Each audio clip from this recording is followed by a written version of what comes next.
रवि अपनी गर्मियों की छुट्टियों में अपने दादा के गांव आया हुआ था।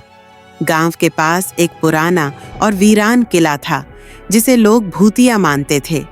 रवि को रोमांच पसंद था, इसलिए उसने तय किया कि वह उस किले में जाकर देखेगा कि वहां आखिर एक दिन।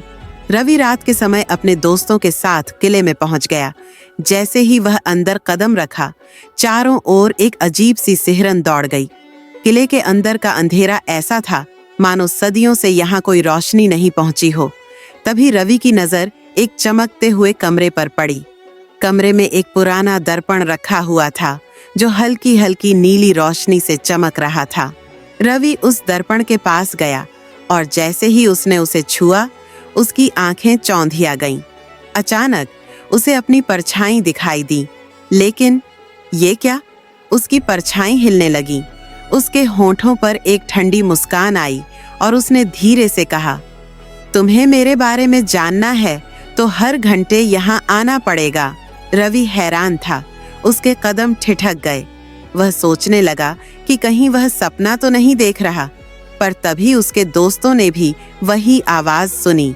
अब तो सबकी हालत खराब हो गई थी, लेकिन उत्सुकता ने उन्हें किले से बाहर नहीं निकलने दिया। वे तय कर चुके थे कि इस रहस्य से पर्दा उठाकर ही रहेंगे। अगले दिन ठीक रात के 12 बजे वे फिर से उस दर्पण के सामने खड़े थे।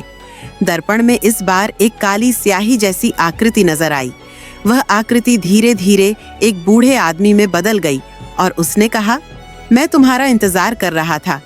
हर साल एक अनजान व्यक्ति को मैं यहाँ बुलाता हूँ, पर जो रहस्य जानने का साहस करे वही यहाँ से बाहर जा सकता है।